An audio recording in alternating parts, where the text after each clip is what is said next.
हाँ, नमस्कार मित्रों। आज हम आपको एक बहुत ही सुंदर कहानी बताने जा रहे हैं। कहानी इस प्रकार से है कि एक राजा के दरबार में एक आदमी आता है और काम मांगता है कि मुझे काम दीजिए। राजा बोलते हैं कि भाई काम आपको चाहिए तो आप बताएं कि आप क्या कर सकते हो।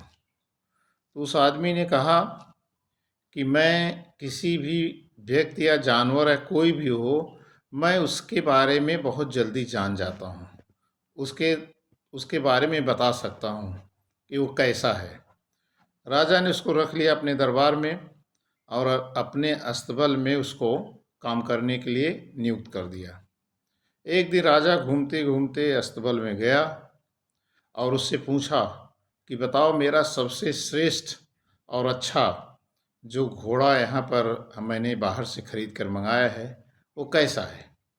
उसने बताया कि राजा साहब, आपका घोड़ा जो है वह नस्ल वाला नहीं है, अच्छे नस्ल नहीं है। तो राजा ने कहा कि ऐसा कैसे तुम कर सकते हो। तो उस आदमी ने कहा कि देखिए, अच्छे नस्ल के जो घोड़े होते हैं वो जब चारा उनके सामने फेंका जाता है, रखा जाता है खाने के लिए, तो उसको उठाते हैं और मूड़ी अपना मुंह ऊपर करके खाते हैं। और यह घोड़ा मैं जब से देख रहा हूँ वह नीचे घास खा रहा है, नीचे मुड़ी करके खा रहा है, जो कि अच्छे नस्ल की पहचान नहीं है। तो राजा ने जिससे खरीदा था उसको बुलवाया और पूछा कि भाई, आपका घोड़ा अच्छे नस्ल का नहीं है, ये कैसे है, इतना महंगा घोड़ा हमने खरीदा। तो उसने बताया, साहब बात सही है, ये घोड़ा जब पैदा हुआ इसकी माँ मर गई और मेरे पास एक गाय थी, इसको उसी गाय का दूध पिला के बड़ा किया। और चूंकि गाय सीधी होती है, उसका स्वभाव होता है, उसका स्वभाव इसके अंदर आ गया है। राजा बड़े अंदर से खुश हुए कि इसके अंदर पहचान करने की क्षमता है। फिर एक दिन, काफ़ी दिन बीत गया, तो एक दिन राजा के मन में आया, क्यों न मैं पूछूं कि मेरी रानी साहिबा कैसी है। तो उससे पूछते हैं राजा साहब बुला करके, बताइए मेरी रानी कैसी है। तो उस आदमी ने कहा कि राजा साहब बुरा न माने तो मैं आपको बताऊं कि रानी साहिबा भी खानदानी नहीं है। राजा को बड़ा ही दुख होता है, बड़े विचार में पड़ जाते हैं कि मैं तो बहुत ही बड़े परिवार, राज परिवार की राजकुमारी ले आया हूँ, ये कैसे संभव है। एक दिन वे अपनी सास के पास जाते हैं और पूछते हैं कि सास माँ, बताइए कि आपकी बेटी यानी मेरी पत्नी ये क्या खानदानी नहीं है, आपकी बेटी नहीं है। तो सासू माँ ने कहा कि बेटा, ये सही बात है, मेरे जो हस्बैंड थे यानी मेरे पति और आपके पिताजी दोनों बड़े गहरे दोस्त थे, राज परिवार दोनों से संपर्क था। दोनों लोग पहले ही तय कर लिए थे कि अगर एक को बेटा और एक को बेटी होगी तो हम एक दूसरे से शादी करेंगे, यानी संबंध बनाएंगे।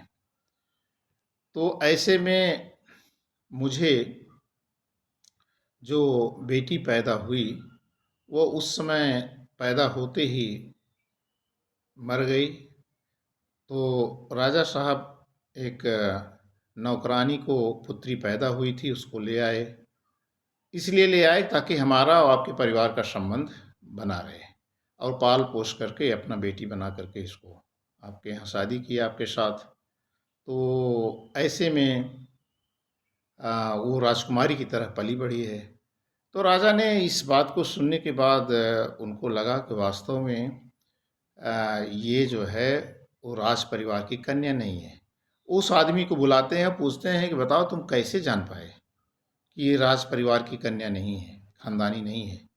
तो उसने बताया कि राजा साहब, जो खानदानी लड़कियां होती हैं वह अपने आसपास में उनका बात व्यवहार बहुत ही अलग होता है। ये रानी साहिबा जो हैं बात बात में अपने अधीनस्थों को गाली देती रहती हैं, फटकारती रहती हैं, डांटती रहती हैं, बहुत ही मानसिक प्रताड़ना देती। तो इनका व्यवहार एक अच्छे खानदानी परिवार से के स्वभाव से नहीं मिलता जुलता है, ऐसे मैं जान पाया। फिर काफ़ी दिन कालांतर के बाद राजा के मन में आया क्यों न मैं अपने ही बारे में पूछूं। तो उन्होंने कहा एक बताओ कि मेरे बारे में भी थोड़ा बताओ। तो बड़ा संकोच खाया, उसने कहा कि देखिए अगर मैं सच बोलूँगा तो कोई मुझे बड़ा दंड तो नहीं देंगे? उन्होंने कहा कुछ भी नहीं देंगे, आश्वस्त किए। तो बोला कि राजा साहब सच तो मैं बताऊँ कि आप भी खानदानी नहीं हो। बड़ा उनको आश्चर्य होता है कैसे-कैसे है? मेरे पिताजी राज परिवार, मैं राज परिवार में पैदा राजा के। तो उन्होंने अपनी माँ से पूछा कि माँ बताओ सच-सच क्या मैं तुम्हारा बेटा हूँ? तो माँ ने कहा बेटा ये तो सच है कि तुम मेरे गर्भ से नहीं पैदा हुए हो। मेरे साथ भी कुछ ऐसे ही हादसा हुआ कि मैं गर्भ में एक बच्चा आया और वो पैदा होते ही मर गया। तो राजा साहब एक राज परिवार राज्य में एक नौकर को बेटा पैदा हुआ था, उसी बच्चे को ले आकर के हमने अपना बच्चा समझ करके पाला पोसा और राज्य का कार्यभार दिया। तो फिर राजा ने कहा कि यार बताओ बताओ कि तुम कैसे जान पाए कि मैं खानदानी नहीं हूँ। तो उसने कहा राजा साहब जब भी मैं आपके मन का काम करता था, जैसे अस्तबल की बात मैंने बताया, घोड़े की बात बताया कि घोड़ा अच्छे नस्ल का नहीं है, तो आपने हमको भेड़ बकरी मुर्गी हमारे पुरस्कार के रूप में हमें दिया। उसी प्रकार से रानी के बारे में बताया तो आपने ऐसे ही भेड़ बकरी मुर्गी मुर्गा ऐसे ही चीज़ें दिया। तो ये खानदानी जो लोग होते हैं उनके जहन में ये सब छोटी मोटी चीज़ें नहीं होती। वो जब खुश होते हैं तो बड़े बड़े पुरस्कार देते हैं, हीरा जवाहरात मोती सोना चांदी ये सब चीज़ें देते हैं। लेकिन आप जो है खुश होने के बाद ऐसी छोटी मोटी चीज़ें दे रहे थे, तो इससे ये सिद्ध होता है कि आप खानदानी परिवार के नहीं हैं। तो मित्रों ये कहानी का एक जो निष्कर्ष है वह यह है कि जो मूलभूत जो व्यक्ति के अंदर गुण होते हैं, जेनेटिक जिसे कहते हैं आज की भाषा में, वह आदमी का के अंदर उसका प्रभाव कहीं न कहीं पूरे जीवन में परिलक्षित होता है। थोड़ा बहुत सुधार किया जा सकता है लेकिन मूलभूत सुधार उसके जीन में ही स्थापित रहता है।